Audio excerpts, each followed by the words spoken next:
The following is a presentation of 912 Sports.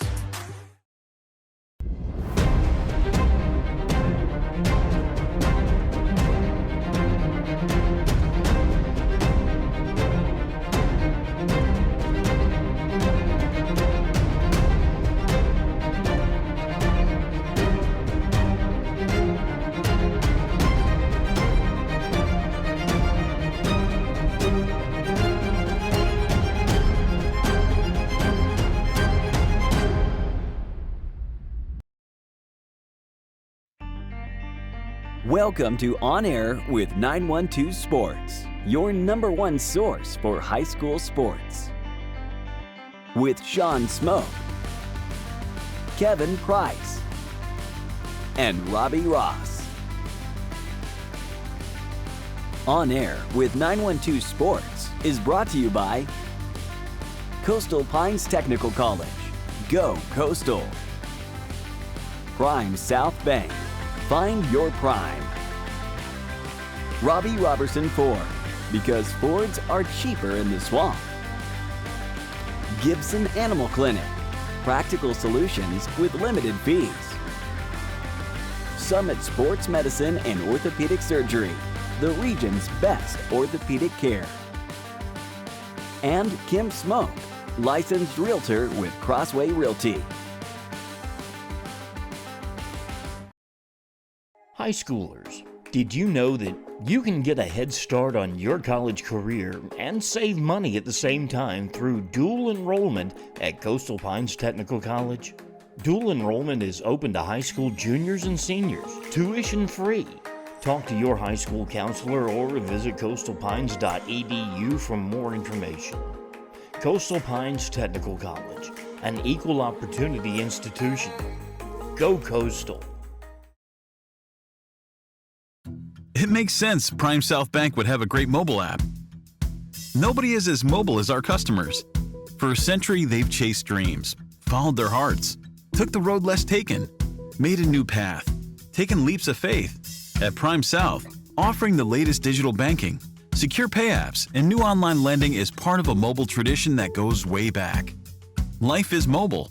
So is Prime South. Find your Prime. Member FDIC.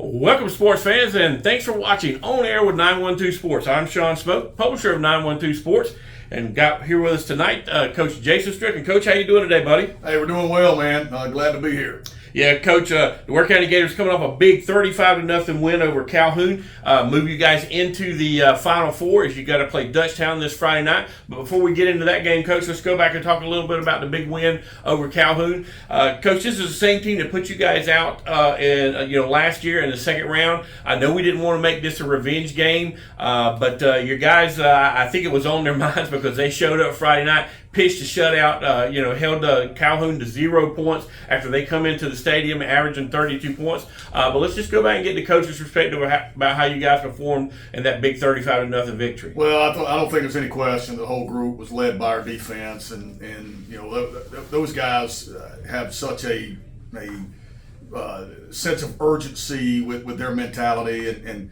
I said it the other night to you guys. They get offended if you get a first down, and they did such a great job all night of creating short fields, whether it be turnovers or stops on fourth down for our offense, and capitalized on opportunities for Calhoun to have long fields to try to drive. And with that being said, I think kind of flipping over, offensively, we're able to make gains off those short fields and go stick it in the end zone and get 5 touchdowns. And if you had told me at the beginning of the week we were going to score 35, I felt very, very comfortable there. But I never dreamed we'd score 35. Let me say that. It was a really good defensive box that we were going to have to go against, but that crowd on the defensive side of the football really set the tone for us all night long. Yeah, and you guys got out early. I mean, took for I think the first possession that we had, we scored. Go into halftime 21-0. So I mean, a little bit different halftime speech this week than it was the previous week with Chamblee when you go in trailing with Chamblee. So talk a little bit about how that differs when you're up, when you're down, when you go in at halftime like that. Well, against Chamblee, we're just trying trying to kind of get everybody calmed down and just, hey, guys, we're fine. You know, we've played about as bad as we could play a first half, and they've played, you know, really, really well. Now let's just stay together and come back out and let's just, you know, get a stop, try to put a drive together. Here, you're saying finish. You know, finish. You understand the tradition of Calhoun. You know, we never felt comfortable at halftime.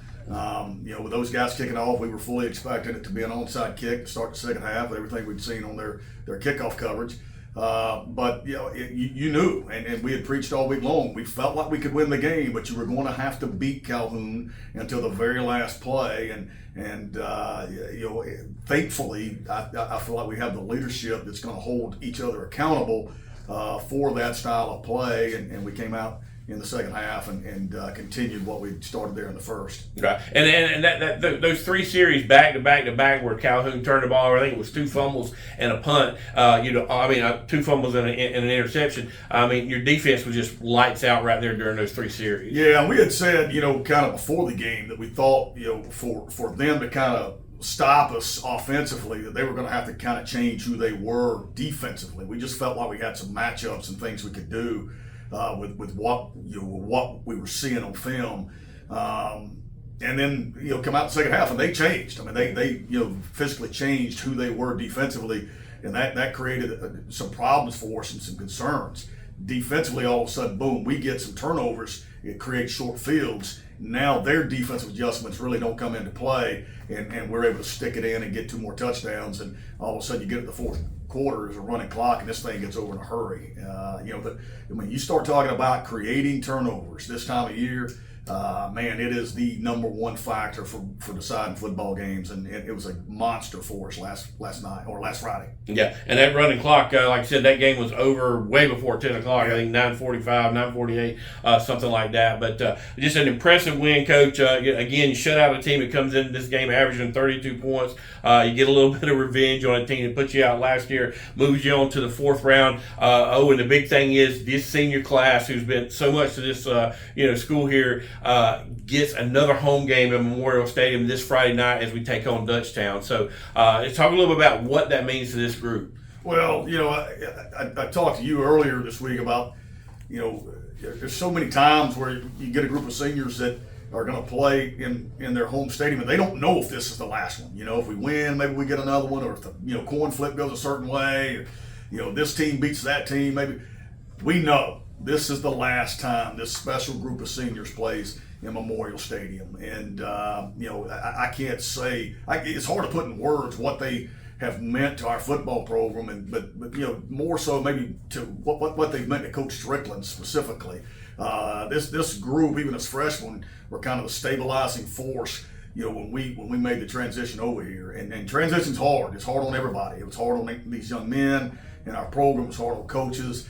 This group stabilized everything and just kind of came to school every day. Number one, they're great students. All of them have tremendous GPAs.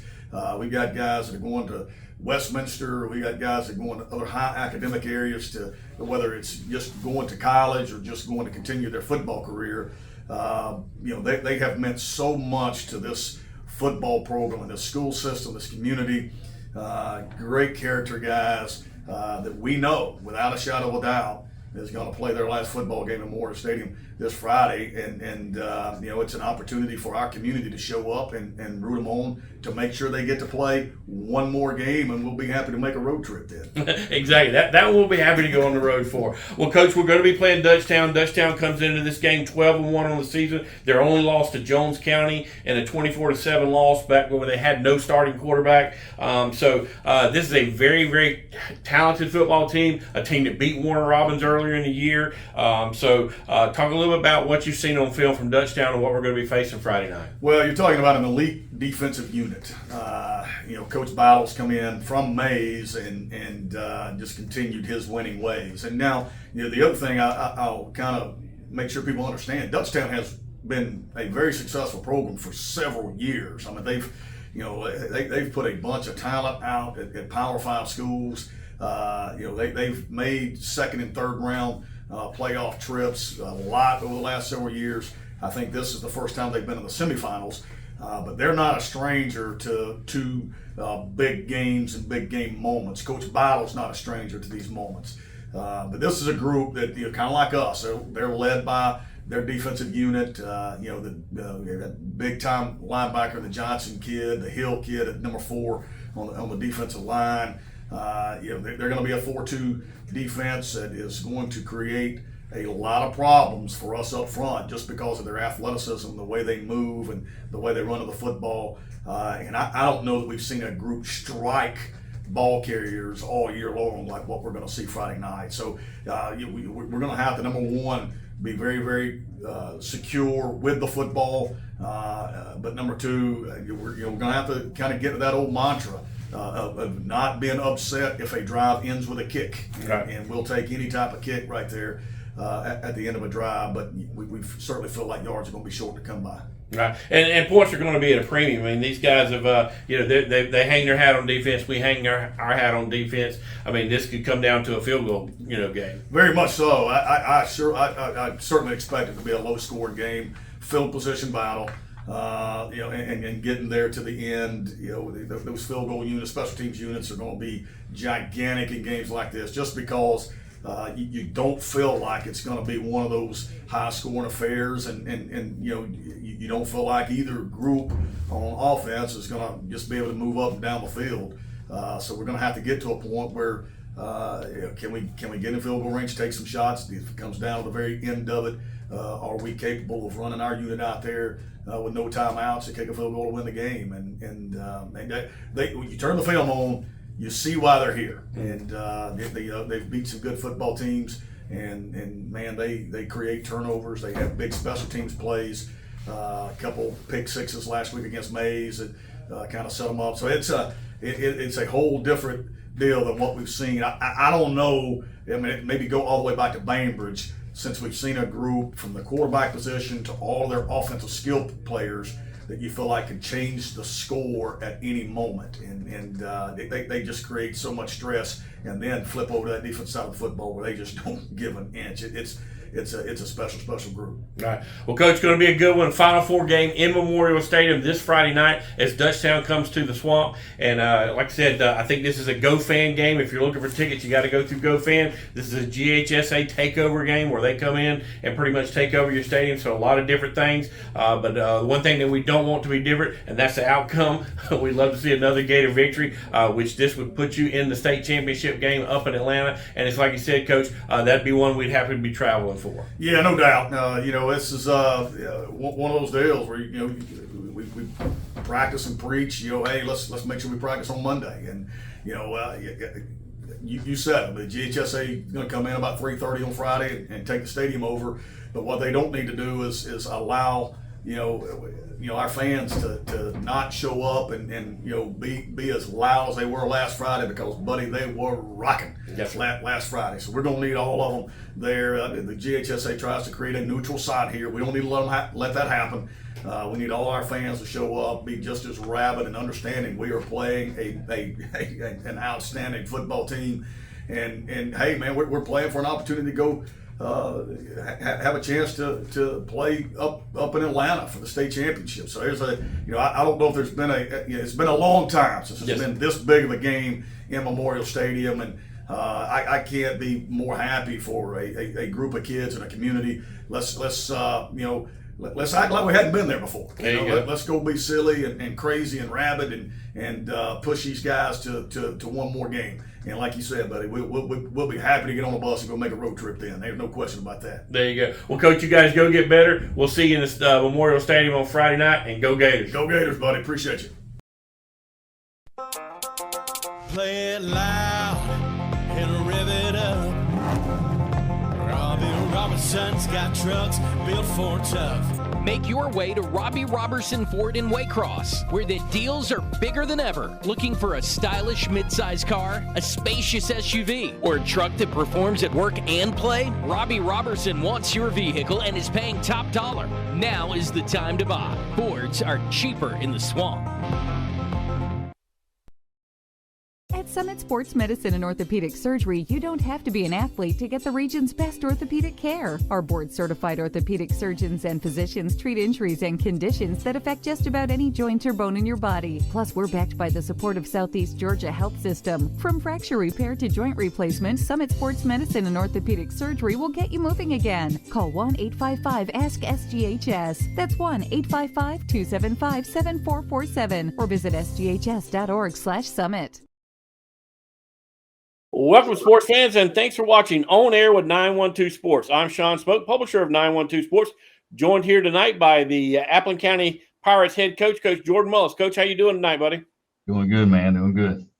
Appreciate you joining us here on Air with 912 Sports. Coach, you guys getting ready to play in the Final Four there in Jimmy Swain Stadium in Baxley this coming Friday night, where you'll be taking on Thompson, Georgia. We'll get into that a little bit, but let's go back and review the road that got you there, Coach.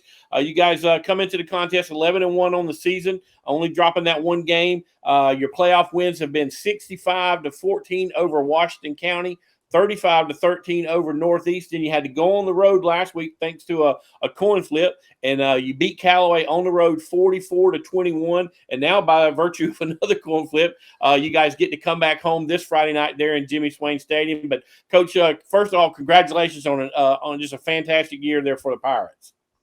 Thank you. We appreciate it. Yeah, and Coach, you guys have been playing well all year long. Both offensively and defensively. You won your region there, beating Pierce County there at home here back, middle of the season there, and everything's kind of snowballed from there. But let's go back and talk a little bit about that Callaway game. You guys have been on the road. Been at home the first two games. You had to go on the road for that game. Was that a different mentality that you guys had to take on, or how did you approach that game not being there in the friendly confines of Jimmy Swain Stadium? I think we've done a good job here the last 2 years. We had to play, obviously last year being a learning experience, we had to play an 11-0 and a 12-0 team last year on the road to get through to the semifinals and played our semifinal game on the road. So we kind of stuck to that plan. And like I said, I think we've got a pretty good plan for playing on the road. It's definitely different. It took us a while to wake up. We made some I'm not going to say uncharacteristic mistakes, but some mistakes that we've been able to avoid, the last 4 or 5 weeks, and we thought we had cleaned up. But, Callaway's a dang good football team. I didn't realize until we really started the scout report on them.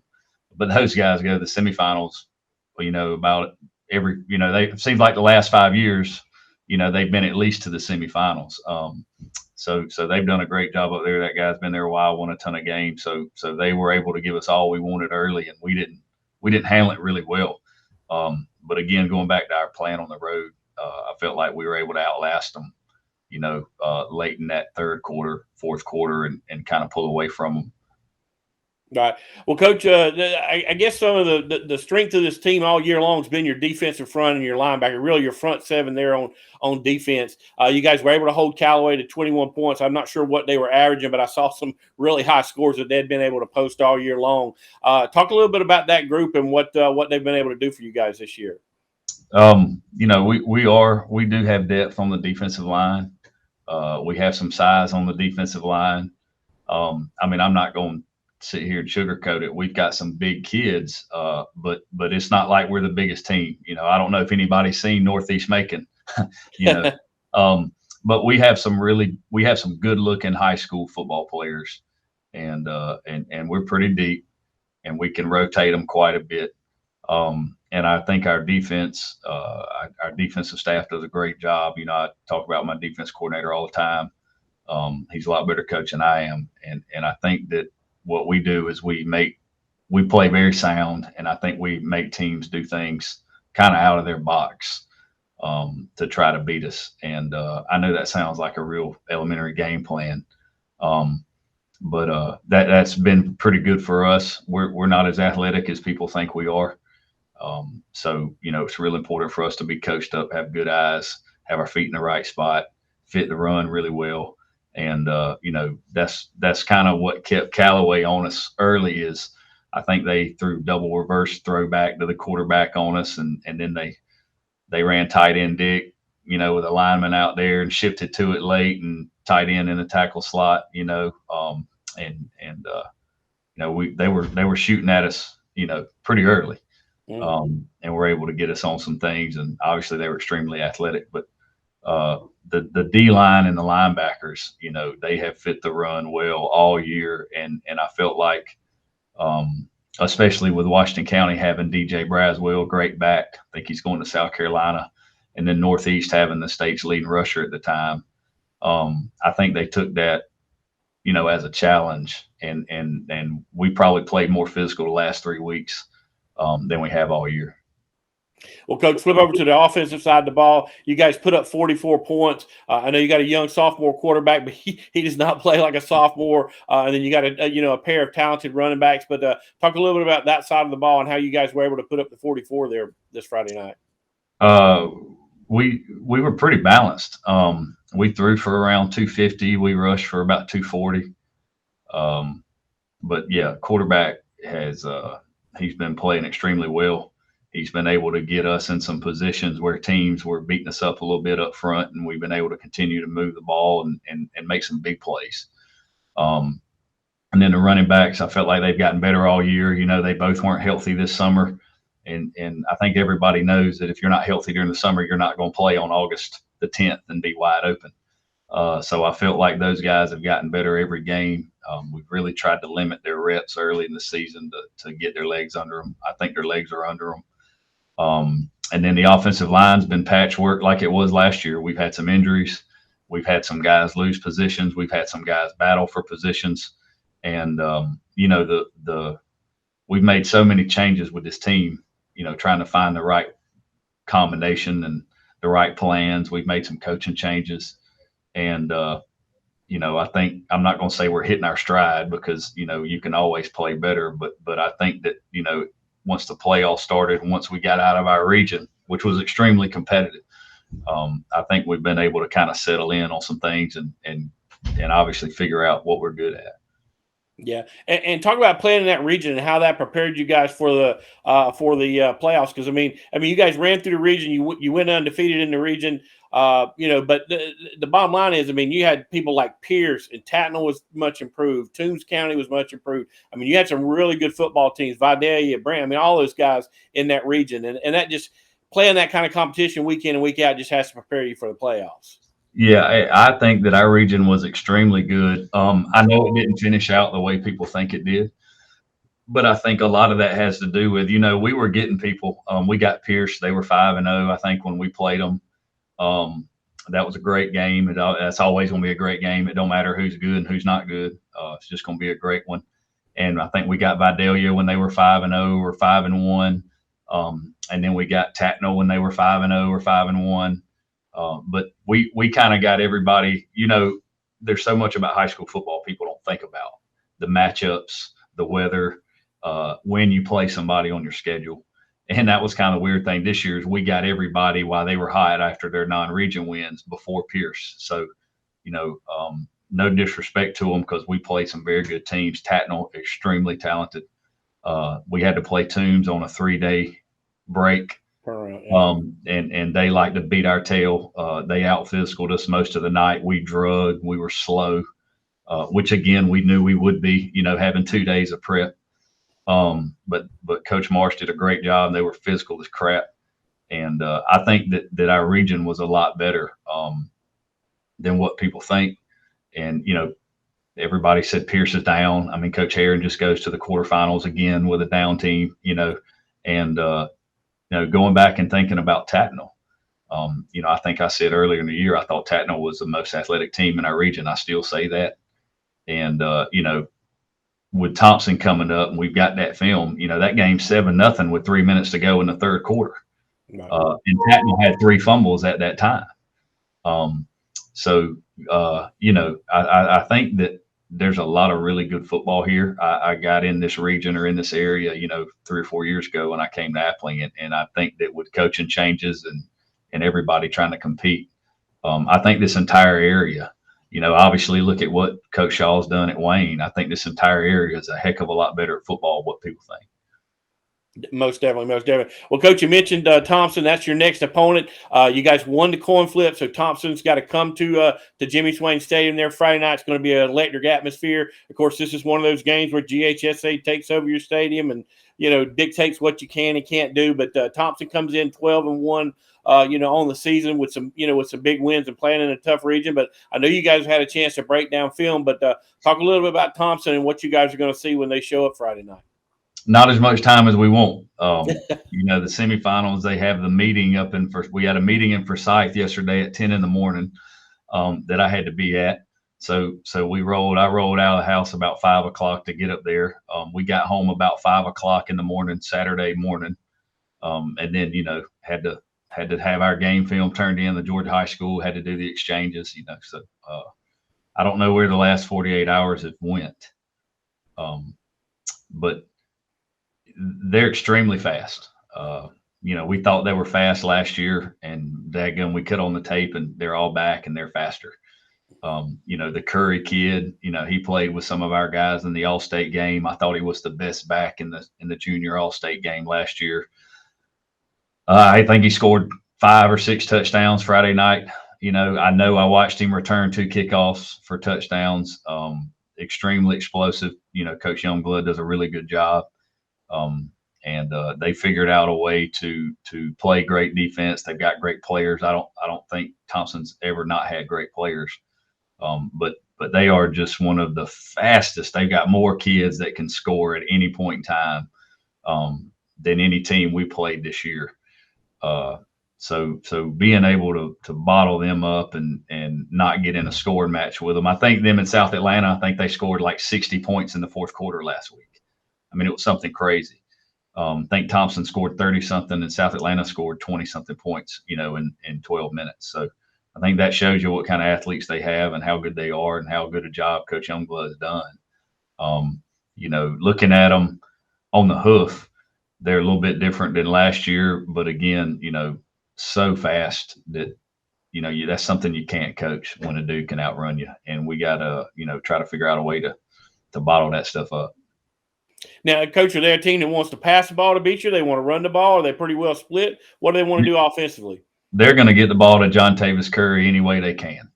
They're going to put him at tailback and do a bunch of motion and wheel him out of the backfield. They're going to throw him a flare all the time. They're going to toss it to him. They're going to run power read with him. They've got another good back that runs the ball extremely hard. That's a bigger kid that they'll get in there and they'll run power read, counter. And then really impressed with, they've got some long kids on the perimeter that go both ways, that do a really good job of threatening you and catching the ball in space. Not sure, the quarterback, he's not the same quarterback from last year. Don't know where he came from, but they got a quarterback that's a dual threat kid, good looking kid, 185-pound kid. Like I said, I told Coach Youngblood Friday night that besides Pierce, Thompson looks like on film they play, as hard as anybody I've ever coached against, especially, once they got in the playoffs. Well, Coach, should be a good one there in Jimmy Swain Stadium on Friday night. You guys go get better this week. Try to find some time to get some kind of rest. I know you got a big one coming up there, and it's like you said, when it gets this time of year, man, it's just roll over and get back up and do it again. Yeah, we got a few upset parents about their kid didn't get to play enough Friday night, so I might have to go to the board office here in a minute and meet with some of them. But man, we appreciate y'all covering us. And appreciate what you do for our kids and getting their name out there. And I think you guys do a good job of covering this area. And there's a lot of really good football teams. There's some legit state championship contending football teams in this area in multiple classifications. So I appreciate you guys getting them out there. That's Coach Jordan Mullis, head coach of the Appleton County Pirates. Hopefully we'll get a chance to talk to Coach Mullis if they take care of Thompson this Friday night and get ready to go play in Atlanta for a 2A state championship. But hey, y'all stick around. We've got more on air with 912 Sports right after these messages.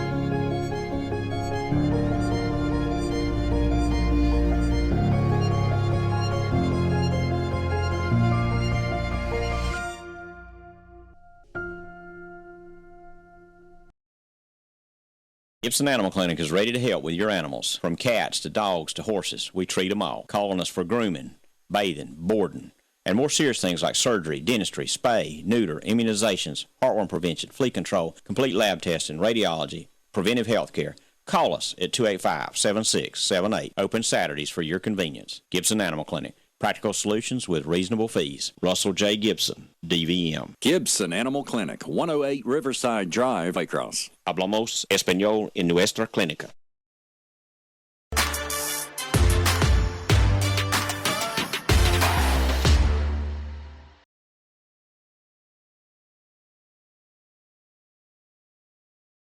Welcome, sports fans, and thanks for watching On Air with 912 Sports. I'm Sean Spoke, publisher of 912 Sports, joined as always by head writer and podcast host Kevin Price. Kevin, how you doing? Good, Sean. Good to be with you again. 2 more high school football weekends left and some really, really good games tomorrow night for it. Yeah, it's hard to believe, Kevin. We're entering the Final Four week, and we're going to get into the 2 Final Four games that are right here in the 912. But first, let's go back and get a recap of what happened in round 3.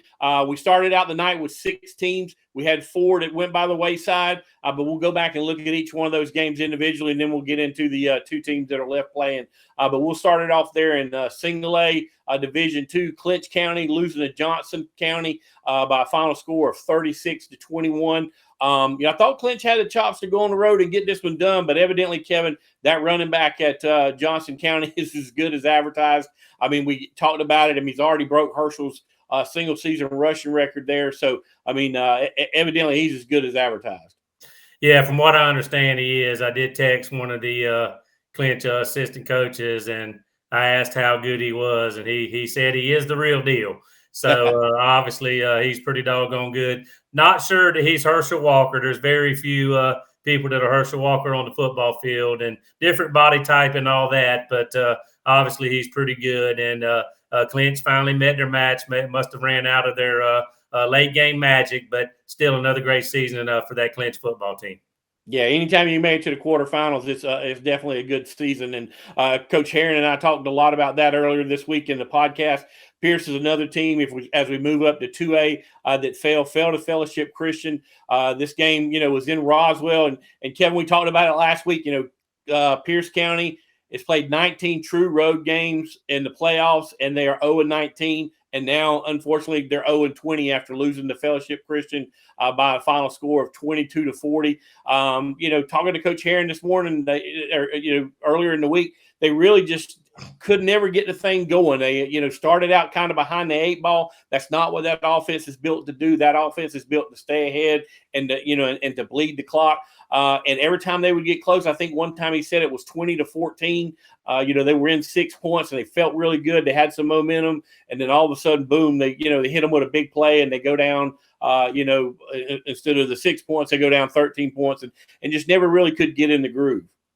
Yeah, they fell behind from the get-go, down 17-0. Like you said, they did get back in the ball game, but never could get over the hump, and they were always chasing Fellowship in that ball game. And Fellowship was an unranked team. Obviously, came up from single A to double A. Clinch went in the opposite direction, went from triple A to double A. And this Fellowship team, like I said, unranked, probably should have been ranked. Even though they moved up in classification, probably should have at least been ranked 8th as one of the final 8 teams, in the running, probably should have been in the state rankings. It is what it is. I think their 3 losses were to teams in single A, but all 3 of those teams were in the quarterfinals themselves. And, here's a private school that probably gets the pick of the litter from around their area anyway, a self-built team probably, if you will. And again, a great coach with a winning pedigree everywhere he's been. And he has taken that fellowship program and elevated it. And obviously, when you beat Pierce County, you're not beating just an also-ran program. You're beating a former state champion yourself, just 2 years removed from that state title, and certainly one of the best athletes in the state, a guy who plays quarterback and running back for them, DJ Bell. And he's run roughshod over everybody. And, to slow him down enough to win that ball game is a testament to fellowship. And obviously they're going to run into the defending state champion Fitzgerald this weekend. And then if they were to survive that one, hopefully they'll be facing another one of our 912 area teams, which we'll talk about in a moment. But again, Pierce, another great season, another deep run. Unfortunately, they don't get to the semifinals again, but just another great season by Pierce. And they're going to have some rebuilding, I guess, to do. They won't have DJ Bell back, but they've lost some good football players in the past, and they always seem to get it done. So I expect they'll be right back in the mix next year. Yeah, I got a young sophomore quarterback that's going to be a junior next year. Coach even actually said they went into 5 wides against Fellowship. And if you watch any Pierce County football this year, when you hear 5 wide, you go, "What? That's no way that happened." So I told Coach I wanted to see some film, but he said it's already been destroyed. So we'll see. But it's hard to believe that the DJ Bell era is over in Pierce County. But listen, 11-2 and a trip to the quarterfinals, nothing to hang your head about. Another great season there for Coach Herron. But we'll move on, Kevin, now to 4A. We had Wayne County, our Cinderella story, whatever you want to call it, goes on the road to North Oconee. Last week, they went on the road, or I guess week before, they went on the road and beat Perry, a very, very talented football team. They had to do that back-to-back, and that, like I said, I think that was a big ask for Wayne County. They go down to defeat 31-12 to North Oconee, who is a very, very talented, football team. Listen, these guys, I think they'll probably play for a state championship. If not, we'll see if do they match up with Benedictine, or is that next week? If they win, that would be next week. Yes, that's right. So I look for it to be them and Benedictine, but we'll see how things shake out there in 4A. But listen, a fantastic season there for Coach Jabo Shaw and those seniors there on that Wayne County Yellow Jacket team. No question about it. I mean, what a great run by this Wayne County team for Jabo Shaw to come in there and fix the problems that program had after going winless last year, and to get in the playoffs and to do what they did, go into the quarterfinals. I mean, after losing that quarterback, their young freshman quarterback, so early in the season, to basically have to revamp that offense and really rely on the Fuller kid in the run game and really turn that thing over to the defense and play defensive-oriented games and win low-scoring games like they did against a really good Perry team, Sean, as you know, that was much like this North Oconee team that they ran into. And after winning that game, a lot of people thought they could go on the road and do this up in the Athens area against North Oconee this week, but just didn't happen. And North Oconee very well could wind up in the state championship game, like you said, could be playing a 912 team out of Savannah in Benedictine, which obviously knows how to win state championships. So could have been a rematch between Wayne and BC, but obviously, the future is bright for Wayne under Jabo. They're going to bring back a lot of kids that should be hungrier than ever next year. The Fuller kid's going to be back. He was a stud on both sides of the football for them. And I'm just excited to see where this program in Jessup goes under Coach Shaw.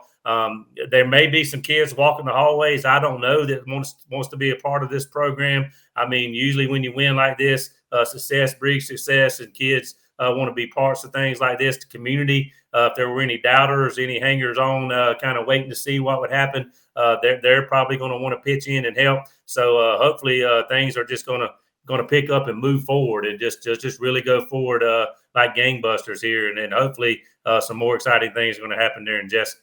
Yeah, and then Jabo come in, kind of late last year, really started from scratch. Now that he's got all his people in place, got everything in place, really looking forward to what those guys can do in 2023. But we'll move on to 5A. We will move on to the Coffee-Cartersville game.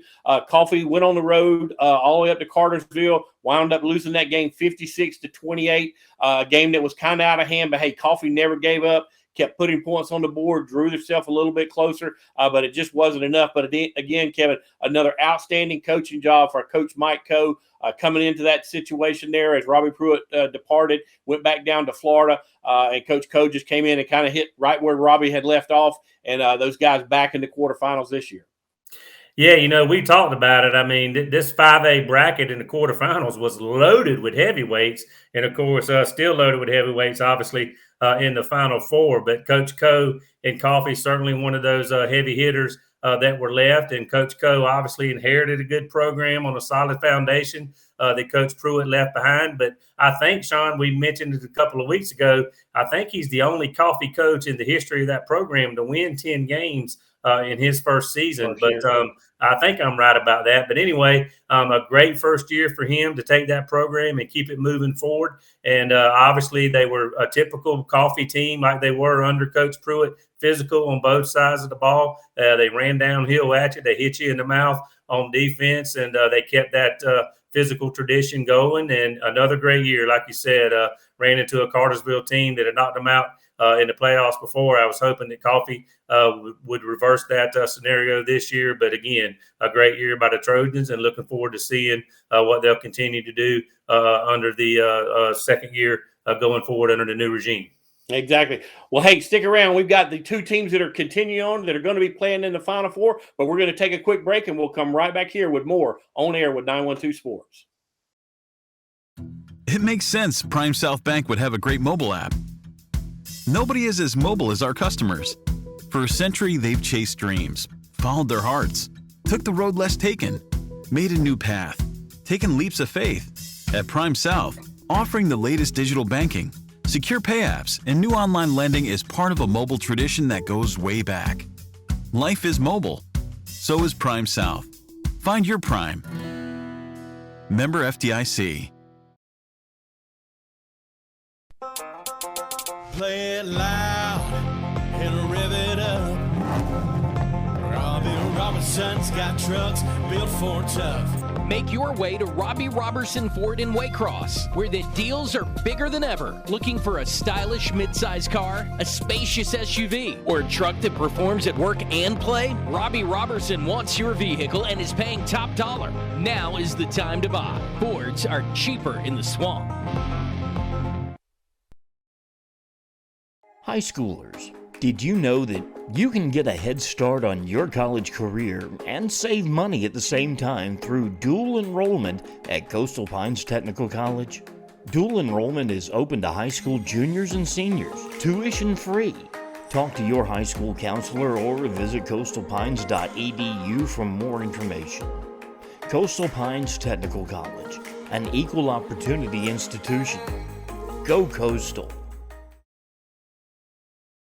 Welcome back, sports fans. I'm Sean Smoke, joined as always by Kevin Price. And Kevin, we've got two teams that are going to play in the Final Four right here in Southeast Georgia in the 912 area code, and both teams are going to be at home. We'll start off with AA, and that's the Appleton County Pirates. Appleton went on the road and beat Callaway at Callaway's house last Friday night by a final score of 44-21, and pretty dominating performance. But now they're going to be playing Thompson out of the old Brickyard up there. So this is a former coach at Ware County High School, a defensive coordinator. Michael Youngblood's been the coach up there for the last 4 or 5 years and done an amazing job.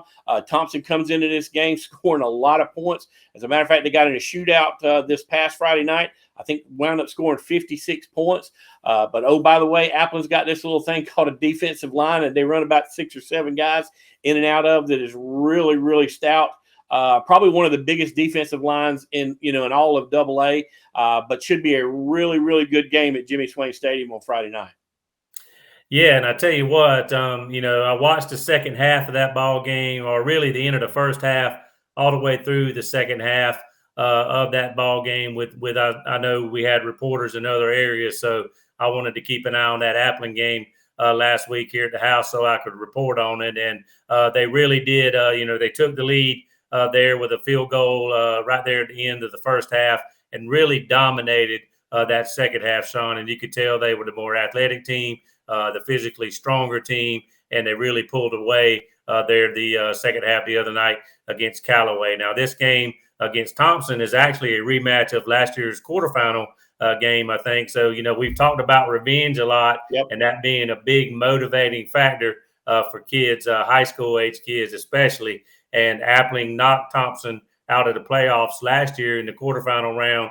I believe that score was 21-7, and that game was in Thompson last year. And, of course, Appling went on to the semifinals last year, and they're back here again. This year, of course, is in Appling. And if I'm not mistaken, Sean, I think this might be the first ever semifinal game that Appling has hosted. I don't know that I've necessarily personally verified that, but if they have ever hosted one, it's been a long, long time.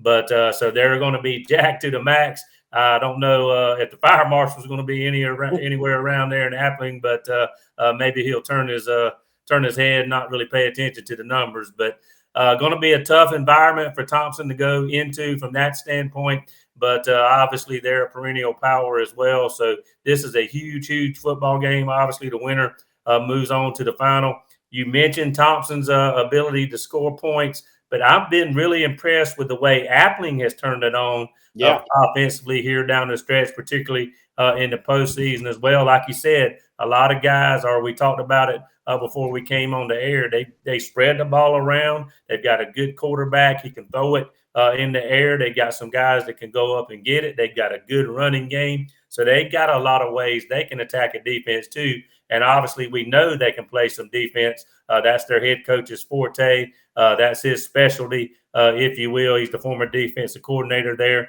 So hopefully he'll come up with a good game plan, or I'm confident he'll come up with a good game plan to at least slow down this Thompson attack. I like Appling because they're playing at home. This may be a coin flip game according to people around the state, but hopefully our 912 team can get it done. This is a heck of a matchup.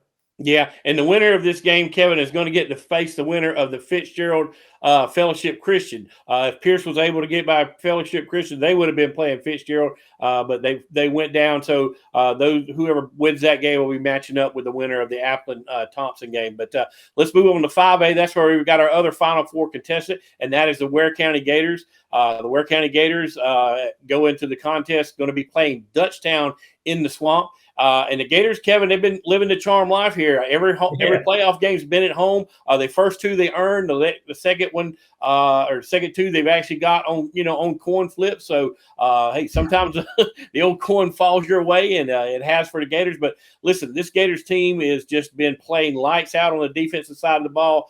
We ran the numbers earlier today. I think they're giving up 6.9 or 6.8 games or 6.8 games points per game. And listen, the defense will tell you it's even better than that because the offense has had a couple pick sixes that go into those numbers there. So they're looking to do, but this Dutchtown team, Kevin, is very, very good on defense too. I think they're only averaging giving up like 10 points a game. So that's kind of really their forte. So we could get a defensive battle that may come down to a field goal or something there on Saturday night in the Swamp. Friday night in the Swamp. Yeah, I mean, if I saw Coach Strickland going into a convenience store over there, my guess is he'd be going in there to buy a lottery ticket or a scratch off because his luck's pretty good with coin flips and whatnot these days right now. But you're right. I mean, this is Dutchtown. So just a little bit of history. This is Dutchtown's first trip ever to the semifinals. Now, that school's relatively new, only 18 years old there in Henry County. Beat Mays last week 40-34 in overtime. We talked about it on our Friday night scoreboard show, which we'll talk about again before we leave here today. But their Coach Nikita Battle, used to coach at Mays, right. And won a couple of, I think, 3 region championships there. Matter of fact, before he took the touchdown job this year, so that was probably a little crazy for him to be matching up there with Mays right out of the gate in his first year there in the quarterfinals. But you mentioned it, Sean. We mentioned it on that scoreboard show last week that they're a defensive-oriented team as well. They had pitched 4 shutouts during the season, held 3 other opponents to single digits. They beat Warner Robins. Now, that's a team that a lot of people know about, of course, in Ware County. Beat them 14-7. That gave them the number 1 seed out of their region. Another common opponent for these two teams, they lost to Jones County 24-7. Of course, Ware beat Jones County in the postseason. What was that score? 55-13, I think. I can't read my own writing. And then now Ware beat Statesboro during the regular season 54-7, I believe, or was that 59-7? Yeah. And then they beat Statesboro in the postseason 45-0. So I would like to think that Ware's defense might be at least a little bit better. Of course, Hargrove and company might say just a little bit, we're a lot. We'll show you, Mr. Price. But then also I would like to think that Ware does have a little more offensive firepower, and I think the Ware offense might eventually be what actually wins this ball game for Ware in the end. But certainly being at home, I think favors the Gators being in that swamp. Apparently, it was one heck of an environment last Friday night. You were there. And again, I would expect that the fire marshal is going to have to turn his head and not pay attention to how many people come through the turnstiles over there in the swamp Friday night. Right. Yeah, it should be an electric atmosphere. It'd be interesting to see how many people make that trip down from Dutchtown. Last week when Calhoun came down, which we said, Kevin, was the longest road trip in the state of Georgia for a playoff team to make last Friday night. And believe it or not, had one of the largest crowds of anybody that we played all year long. So, really hats off to the Calhoun fans. They really made the trek down.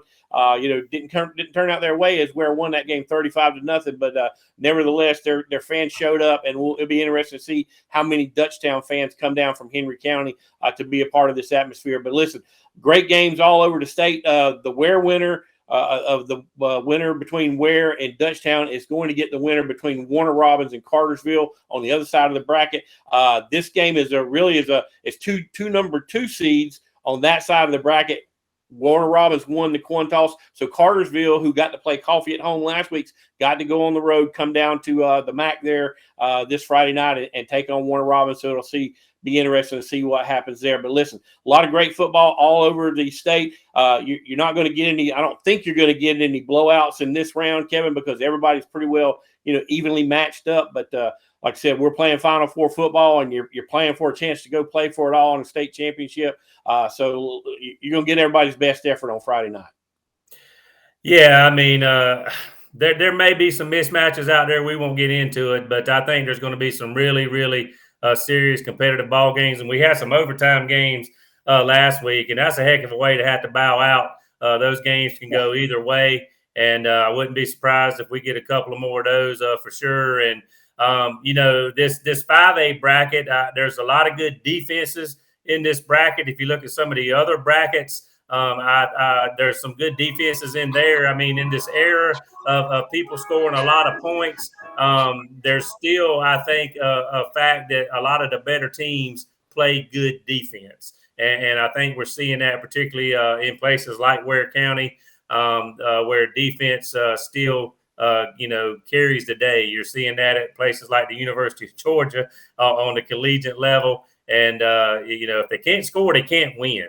Exactly. And I think that rings true a lot of times in basketball as well. You see some of your better defensive teams in March Madness, go the distance. And, if you can't throw it in the ocean against a good defensive team, it's hard to win. So we'll see what happens this week. The state of Georgia, one of the best states, bar none, for high school football. And we're seeing some of the best programs around playing here. And we'll see, the best in Atlanta again next week. And we'll talk more about that next week. But what a great 2 days of football we'll see in Atlanta next week. Yeah, looking forward to it. Well, Kevin, that's going to wrap it up for this week's show. I appreciate everybody watching. Stick around. We've got more On Air with 912 Sports coming up right up after these messages. Gibson Animal Clinic is ready to help with your animals. From cats to dogs to horses, we treat them all. Calling us for grooming, bathing, boarding, and more serious things like surgery, dentistry, spay, neuter, immunizations, heartworm prevention, flea control, complete lab testing, radiology, preventive health care. Call us at 285-7678. Open Saturdays for your convenience. Gibson Animal Clinic. Practical solutions with reasonable fees. Russell J. Gibson, DVM. Gibson Animal Clinic, 108 Riverside Drive, Waycross. Hablamos español en nuestra clínica. At Summit Sports Medicine and Orthopedic Surgery, you don't have to be an athlete to get the region's best orthopedic care. Our board-certified orthopedic surgeons and physicians treat injuries and conditions that affect just about any joint or bone in your body. Plus, we're backed by the support of Southeast Georgia Health System. From fracture repair to joint replacement, Summit Sports Medicine and Orthopedic Surgery will get you moving again. Call 1-855-ASK-SGHS. That's 1-855-275-7447 or visit sghs.org/summit.